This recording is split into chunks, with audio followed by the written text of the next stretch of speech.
নমস্কার বন্ধুরা, welcome to একটু ঘুরে আসি আবার একটা নতুন ব্লগে বা ট্রাভেল ভিডিওতে আপনাদের স্বাগত জানাই।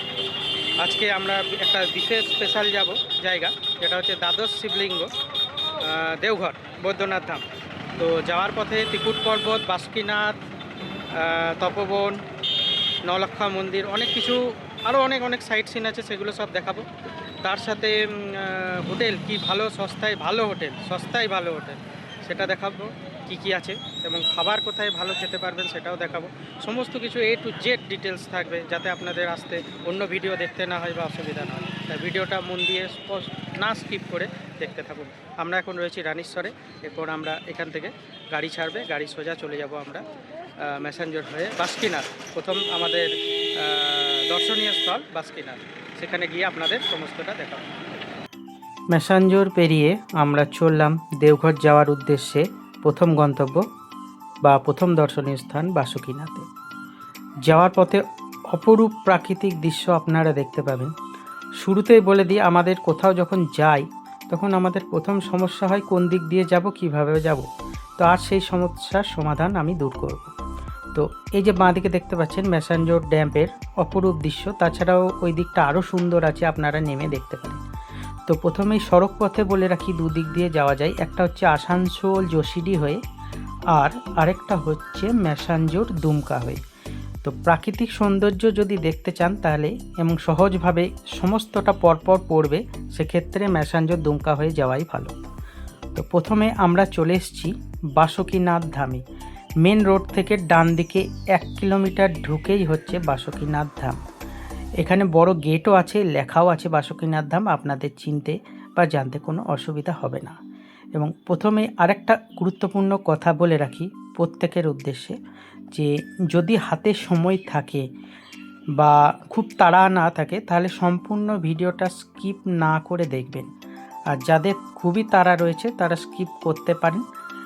কেননা আমি বলছি, প্রত্যেকটা আমি চাইলে আরও ছোট করে দিতে পারতাম, কিন্তু প্রত্যেকটা মানে জায়গাটার ভিডিও যাতে কোনো কিছু মিস না হয় জানতে, বা কোন দিক দিয়ে যাবেন, কিভাবে বা কি রয়েছে সমস্ত কিন্তু আমি ডিটেলসে ভিডিও দিয়েছি, যাতে কোনো কিছু আপনাদের মিস না হয়ে যায়। তাই অবশ্যই ভিডিওটা সম্পূর্ণ দেখুন, আশা করি খুবই ভালো লাগবে। হয়তো একবারই দেখবেন, কিন্তু মন দিয়ে দেখুন, ভালো করে দেখুন। তো আমরা চলে এসেছি বাসুকীনাথ ধামে। বাঁ দিকে শিবগঙ্গা রয়েছে, আসার পথে আবার দেখাবো। এই যে দেখতে পাচ্ছেন, আবার আসার পথে দেখাবো। এখানে কিন্তু প্রচুর দোকান রয়েছে, আপনারা চাইলে কিছু জিনিস কিনতে পারেন। পেরার দোকান রয়েছে, তবে পেরা সবথেকে ভালো, পেরা মহল বা পেরার জায়গা একটা রয়েছে, হ্যাঁ, সেখানে আমরা দেখাবো। সেই জায়গায় কিন্তু আপনারা পেরা কিনবেন। ওখানে দেওঘর বা বাসুকীনাথের থেকে অনেক কম দামে পেরা পাওয়া যায় এবং পেরা খুব সুস্বাদু হয়। তো এই যে পরপর দোকান, এই দোকানে দিয়ে সোজা চলে আসবেন এবং ডান দিকে ঢুকে গেলেই এই যে দেখতে পাচ্ছেন বাসুকীনাথ ধাম। প্রথমেই গেট। এখানে কিন্তু আপনারা যে কোনো দোকানে যে কোনো একটা ডালা রেখে কিনে, 20 টাকা হোক 50 টাকা হোক, পুজো দেওয়ার জন্য ডালা বা জল কিনে এখানে কিন্তু চটি রাখতে পারেন। চটি রাখার জন্য আলাদা পয়সা নেওয়া হয় না। এবার মূল গেট দিয়ে আমরা প্রবেশ করব বাসুকীনাথ ধাম। এবার এখানে বলে রাখি, প্রচুর লাইন পড়ে, কিন্তু আপনারা এখানে পান্ডাদের বললে খুব সহজেই আপনাদের কিন্তু ভিতরে ঢুকিয়ে দেবে। প্রথমে কিন্তু কত কি লাগছে বলে না, তো সেক্ষেত্রে আপনারা দাম দর করতেও পারেন বা নাও করতে পারেন। তবে আমার মতে বলে না করাই ভালো, কারণ এসে মোটামুটি একটা দাম দর করলে সুবিধা হয়। এবং এরা কিন্তু মাথা পিছু 300 টাকা হিসেবে ধরে, যে সোজা আপনাদের ঢুকিয়ে দেবে। এই যে বাসুকীনাথ ধামে সোজা ঢুকিয়ে দেবে 300 টাকা হিসেবে কিন্তু ধরে। তো সেক্ষেত্রে আপনারা একদম বেরিয়ে এসে 300 টাকা দেবেন না, 100 টাকা মাথা পিছু হিসেবে, বা একসঙ্গে হয়তো 3-4 জন গেলেন 300 টাকা বা 400 টাকা দিয়ে দিলেন, এমনিও করতে পারেন, বা 200 টাকাও দিয়ে দিতে পারেন, সেটা আপনারা দেখে নেবেন। এই যে দরজা, এই দরজা দিয়ে কিন্তু সোজা ডাইরেক্ট বাসুকীনাথ ধামে আমরা ঢুকলাম। ভিতরে মোবাইল নিয়ে প্রবেশ নিষেধ, তাই আমরা মোবাইল ইউজ করিনি। তাছাড়াও ভিতরে প্রচুর ভিড়, ধাক্কাধাক্কি হয়, মোবাইল হয়তো খুঁজে পাওয়া যাবে না, কোন দিকে আপনি আর মোবাইল কোন দিকে চলে যাবে, সেই জন্য আমরা ভিতরে ভিডিও করার চেষ্টাও করিনি। বাইরেটা সম্পূর্ণ আপনাদের দেখাচ্ছি। বাসুকীনাথ ধাম, এখানে আপনারা পুজো দিতে পারেন এবং পান্ডার মাধ্যমে সহজভাবে কিন্তু বিনা লাইনে না দাঁড়িয়ে সোজা ঢুকে যেতে পারেন। এসে মোটামুটি আপনারা একটা দাম দর করে দক্ষিণা হিসেবে একটা অ্যামাউন্ট ওদের পান্ডাদের দিয়ে দিতে পারেন। পুরো বাসুকীনাথ মন্দিরটা কিন্তু অপরূপ সুন্দর। এই বাসুকীনাথ ধামের ছোট্ট একটা গল্প আছে, বলে রাখি যে সাপেদের রাজা বা নাগরাজ তপস্যা করে শিব ঠাকুরকে প্রসন্ন করেছিলেন এবং শিব ঠাকুর প্রকট হয়ে বরদান করেছিলেন। যে বরদান হিসেবে কি চাও জিজ্ঞেস করেছিলেন, তখন নাগরাজ বলেছিলেন যে আপনার সঙ্গে থাকতে চাই। তো সেই বরদান হিসেবে তখন শিব ঠাকুর এখানে শিবলিঙ্গ রূপে প্রকট হন এবং তারপর থেকেই এখানে শিবলিঙ্গ হিসেবে প্রতিষ্ঠিত রয়েছে। তো তারপর থেকে এই জায়গার নাম হয়েছে বাসুকীনাথ। তো সেই বাসুকীনাথ ধাম আপনারা দেখছেন এবং এর শিবগঙ্গা রয়েছে ঢোকার মুখেই। কথিত আছে যে সেই শিবগঙ্গায় চান করার পর এখানে পুজো দিলে পাপমুক্ত হয় এবং সমস্ত মনস্কামনা পূর্ণ হয়। আপনারা দেখছেন বাসুকীনাথ ধাম। এছাড়াও একই রকম দেখতে রয়েছে বৈদ্যনাথ ধাম, দ্বাদশ জ্যোতির্লিঙ্গ দেওঘরে। তো অবশ্যই যাওয়ার পথে বাসুকীনাথ ধাম দর্শন করে দেওঘর ধাম বা বৈদ্যনাথ ধাম যেতে পারেন, বা আসার পথেও বাসুকীনাথ ধাম দর্শন করতে কিন্তু অবশ্যই ভুলবেন না। এই যে দেখতে পাচ্ছেন প্রচুর লাইন রয়েছে বাসুকীনাথ ধামে। তো আপনারা সহজভাবে কিভাবে প্রবেশ করতে পারেন আমি অবশ্যই এই যে বলে দিলাম আপনাদেরকে। ভিডিওটা এই জন্যই বললাম যে স্কিপ না করে দেখতে থাকবেন। আর শিবরাত্রির সময় এবং জল ঢালার সময় শ্রাবণ মাসে এখানে মেলা বসে এবং প্রচুর ভিড় হয়। তো আপনারা যে ভিড় এড়াতে চাইলে এই সময়টা বাদ দিয়ে অবশ্যই আসতে পারেন। এই যে শিবগঙ্গা দেখতে পাচ্ছেন, পবিত্র শিবগঙ্গা, এখানে কিন্তু স্নান করলে পাপ মুক্ত হয় কথিত আছে। এবার আমরা চললাম বাসুকীনাথ ধাম থেকে দ্বিতীয় আপনাদের গন্তব্যস্থান ত্রিকুট পর্বত বা ত্রিকুট পাহাড়। এখানে কি কি স্থান রয়েছে ঘোরার দেখাবো, বলবো সমস্ত ডিটেলস, অবশ্যই কিন্তু সঙ্গে থাকুন। ত্রিকুট পাহাড় যেতে যেতে একটা কথা বলি, যারা ট্রেন যোগে আসবেন, দেওঘর আসবেন ট্রেনে, তারা হাওড়া থেকে বা শিয়ালদা থেকে যে কোনো পাটনাগামী ট্রেনে যশিডিতে নামবেন। সেখান থেকে 20 টাকা টোটো ভাড়া বা অটো ভাড়া নেবে, দেওঘর চলে আসতে পারবেন। আরেকটা হয় হাওড়া থেকে সিউড়ি হয়ে মোরাক্ষী এক্সপ্রেস হাওড়া দেওঘর, সেটা কিন্তু ডাইরেক্ট দেওঘর পৌঁছবে রাত্রি 1টা থেকে 1:30 নাগাদ। তো সেটাতেও আসতে পারেন। আমি অবশ্যই সব খবর নিয়ে দেখেছি যে রাত্রিবেলা দেওঘর স্টেশন থেকে হোটেলে যেতে অটো সার্ভিস কিন্তু পাবেন, কোনো অসুবিধা হবে না। যেটা আপনাদের সুবিধা হবে সেই অনুযায়ী আপনারা সেটা দেখে নেবেন। এবং যদি দেওঘর নামার পর হোটেল থেকে আপনারা সেখানে ঘুরতে যাওয়ার জন্য প্রচুর অটো পাবেন, যে কোনো অটো রিজার্ভ করতে পারেন। তাছাড়া একজন পরিচিত আছে, তার নাম্বার নিচে দিয়ে দেবো, হয় তাকেও করতে পারেন বা আপনারা অন্য কাউকেও করতে পারেন। তো আমরা চলে এসেছি এখন ত্রিকুট পাহাড়। এই ত্রিকুট পাহাড় ত্রিকুটেশ্বরী, মা শীতলা এবং মা কালী সমস্ত কিছু সব ঠাকুরই এখানে কিন্তু রয়েছে এবং হনুমান গুহাও রয়েছে। এবং কথিত আছে যে রাবণ যখন মা সীতাকে হরণ করে নিয়ে গেছিলেন, তো মা সীতাকে খুঁজবার জন্য হনুমান বেরিয়ে পড়েছিলেন। যেতে যেতে পথের মধ্যে এইখানে ত্রিকুট পাহাড়ে বিশ্রাম করেছিলেন। তাই এই ত্রিকুট পাহাড় খুবই বিখ্যাত এবং একটা আলাদা অলৌকিক ব্যাপার আছে।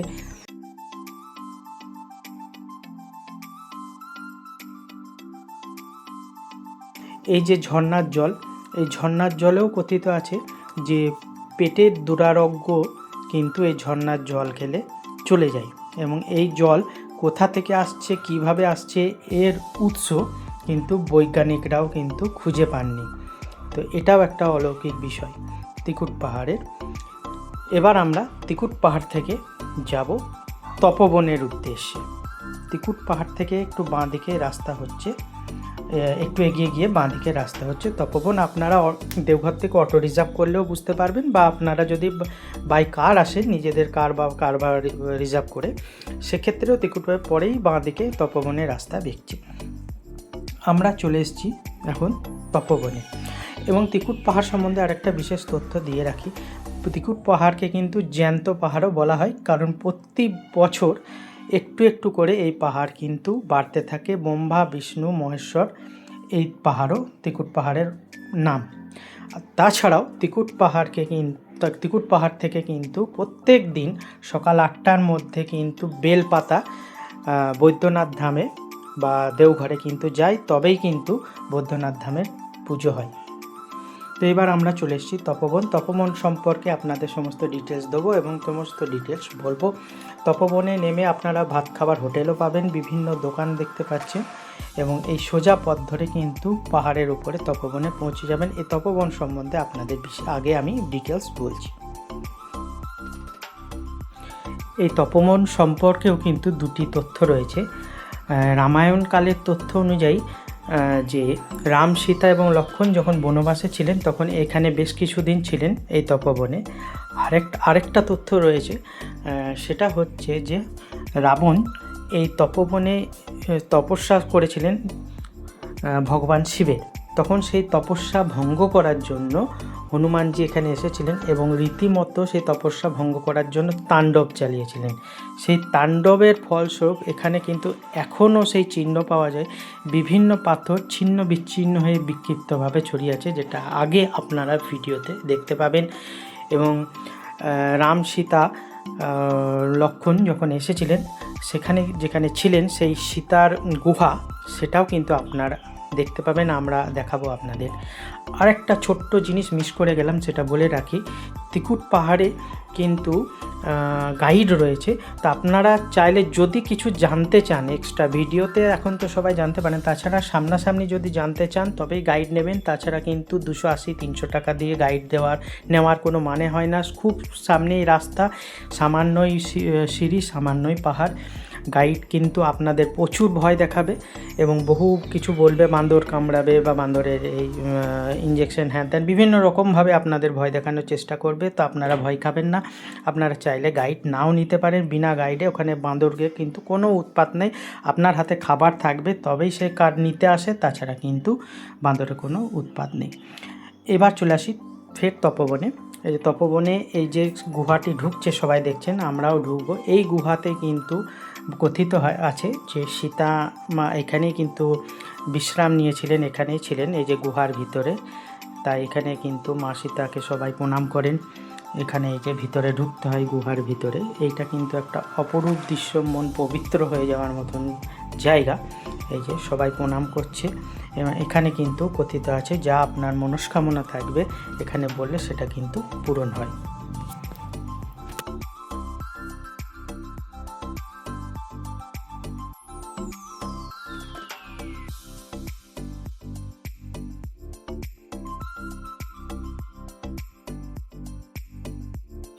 এবার আমরা উপর দিকে যাচ্ছি। এই যে বিভিন্ন দেখতে পাবেন যে এই যে পাহাড়ে পাথরগুলো ভেঙে চূর্ণ বিচূর্ণ হয়ে আছে, এইটাই কিন্তু সেই পাথরের অংশ। এই যে দূরে দেখতে পাচ্ছেন, দূরে এখান থেকে কিন্তু ত্রিকুট পাহাড় দেখা যায়।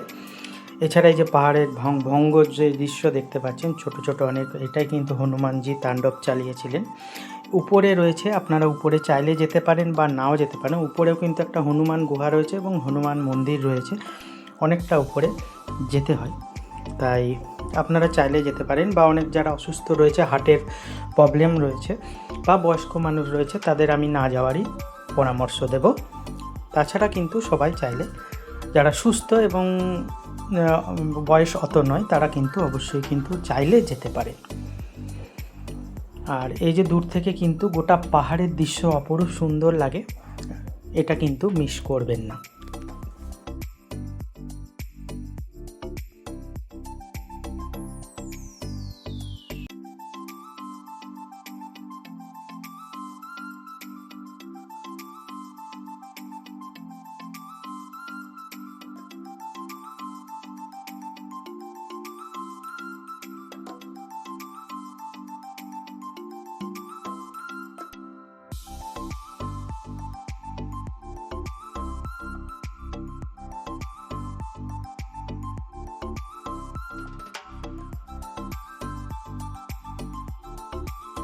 আমরা এবার চলে এসেছি আমাদের 4 নাম্বার গন্তব্য। 1 নম্বরে আমরা প্রথমে গেছি বাসুকীনাথ, দ্বিতীয়তে ত্রিকুট পাহাড়, তৃতীয় তপবন, 4 নাম্বার আমাদের দর্শনীয় স্থান হচ্ছে নলক্ষা মন্দির।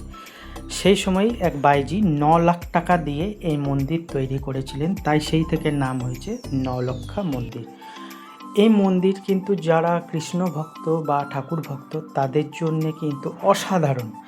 আপনারা অনেক মন্দির দেখেছেন, অনেক মন্দির দেখেছেন, কিন্তু এই মন্দির একটু সবার থেকে আলাদা এবং অপরূপ সুন্দর। এই মন্দির যতটা নিচ থেকে সুন্দর, ততটা উপরে গিয়েও আপনাদের ততটা ভালো লাগবে।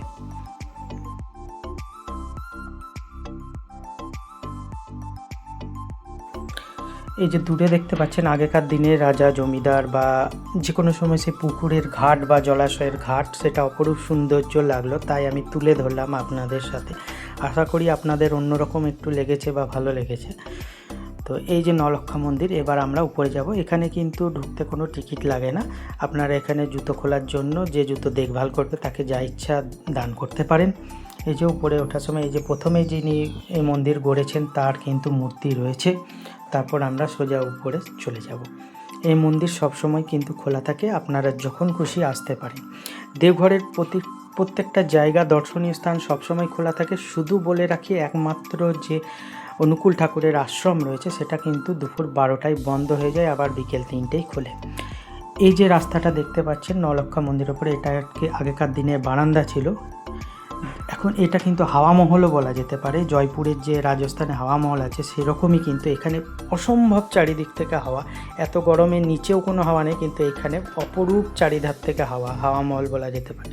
আর ওই যে দূরে আগেকার দিনে সেই বড় পাতকুয়ো যাকে বলে, সেই কুয়ো রয়েছে। এখান থেকেও মন্দির কিন্তু অপরূপ সুন্দর লাগছে। এবার আমরা চলে এসেছি সোজা দ্বাদশ শিবলিঙ্গে, অর্থাৎ বৈদ্যনাথ ধাম দেওঘরে। প্রথমে আপনাদের সন্ধ্যা আরতি দেখাবো, তারপর এখানে হোটেল কী রকম কী আছে সব বলবো, এবং তারপর দেওঘর দর্শন করাবো বৈদ্যনাথ ধাম। তো সন্ধ্যা আরতি শুরু হয় প্রত্যেক দিন 6:30 থেকে 7টার ভিতরে যে কোনো সময়, এবং 1 ঘন্টার মতন চলে। তো অবশ্যই দেওঘর আসলে সন্ধ্যা আরতি দেখতে আসতে কিন্তু ভুলবেন না। এবার বলি বেশ কিছু হোটেলের ব্যাপারে। এখানে কিন্তু সিঙ্গেল বেডরুম 350 টাকা থেকে শুরু, এবং ডবল বেডরুম 700 থেকে 800 টাকা থেকে শুরু। এখানে মাঝারি মানের আর কি, মানে মাঝারি টাইপের হোটেল এরকমই রেট।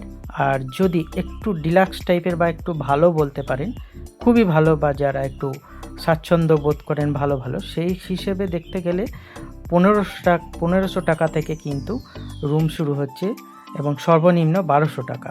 সিঙ্গেল রুম 1200 টাকা, এবং ডবল 1500 টাকা, এবং 4 বেডরুম হচ্ছে 2000 টাকা। আপনাদের যেরকম প্রয়োজন হবে সেরকমটি আপনারা বলবেন। আমি ডেসক্রিপশনে মিডিয়াম কোয়ালিটি কিছু কমের মধ্যে ভালো হোটেল তার নাম এবং ফোন নাম্বার দিয়ে দেবো, এবং তাছাড়া বেশ কিছু প্রিমিয়াম বা ভালো কোয়ালিটি যেগুলোর নাম এবং ফোন নাম্বার দিয়ে দেবো। তাছাড়া বেশ কিছু হোটেল আছে যেখানে আপনারা লাঞ্চ বা ডিনার করতে পারেন, এখানে সম্পূর্ণ নিরামিষ। তাছাড়া চকের দিকে মোড় বাজারের দিকে আঁশের ইয়েও পাবেন আপনারা। আর তাছাড়া নিরামিষ খেতে চাইলে হোটেল বালাজি কিন্তু সবথেকে বেস্ট বা ভালো। তো এবার আমরা ডাইরেক্ট সন্ধ্যা আরতির কথায় আসি। এখানে আপনারা সোজাসুজি একদম লাইভ দেখতে পাচ্ছেন সন্ধ্যা আরতি, আপনাদেরকে আমরা দেখাচ্ছি। এখানে কোনো ভয়েস দেবো না, ডাইরেক্ট আপনারা সন্ধ্যা আরতিটা শুনুন এবং উপভোগ করুন। তারপর আমরা পুজো কিভাবে দেবেন, কী রকম পুজো, সমস্ত কিছু ডিটেলস বলবো।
जलम समर्पयामि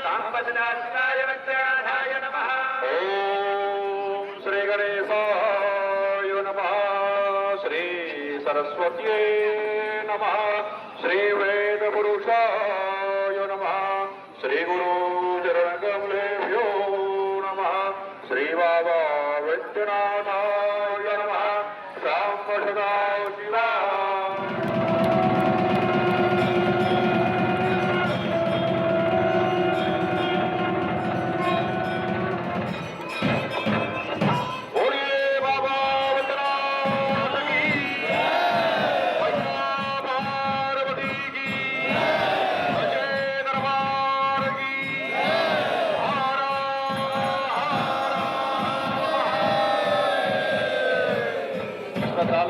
ध्यान दें। महाआरती देखने के क्रम में अपने सामानों की रक्षा स्वयं करें, खासकर मोबाइल और पर्स पर विशेषकर ध्यान दें। चोर पैकेट माल से सावधान रहें।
এই বৈদ্যনাথ ধাম দ্বাদশ শিবলিঙ্গের একটা ছোট্ট গল্প সংক্ষিপ্তে আপনাদেরকে বলি যে সেই সময়কালে রাবণ শিব ঠাকুরকে সন্তুষ্ট করে লঙ্কা বা শ্রীলঙ্কায় নিয়ে যেতে চেয়েছিলেন। তখন শিব ঠাকুর যাতে নিয়ে না যেতে পারে, তো সেই কারণে মা গঙ্গাকে রাবণের পেটে যাওয়ার জন্য আদেশ দিয়েছিলেন এবং নারদমুনিকে রাখাল বালক হিসেবে পাঠিয়েছিলেন। তখন রাবণের বাথরুম পেয়ে যাওয়ার কারণে, মা গঙ্গার পেটে থাকার বাথরুম পেয়ে যাওয়ার কারণে রাখাল বালক সেজে আসা নারদমুনিকে হাতে সেই শিবলিঙ্গ দিয়েছিলেন এবং নারদমুনি সেই শিবলিঙ্গ কিন্তু এইখানেই রেখে দিয়েছিলেন এবং এখানে যে জায়গাটিতে রেখেছিলেন সেই জায়গাটি বর্তমানে বৈদ্যনাথ ধাম নামে প্রতিষ্ঠিত হয়েছে। এবং সেই সময় শিব ঠাকুর বলে দিয়েছিলেন যে যেখানেই কিন্তু নামাবে যাওয়ার পথে সেখানেই কিন্তু আমি প্রতিষ্ঠিত হব এবং পুজো হব। তারপর থেকেই বৈদ্যনাথ ধাম দ্বাদশ শিবলিঙ্গ এবং এখানেই কিন্তু ভগবান শিব ঠাকুর তারপর থেকেই পূজিত হন।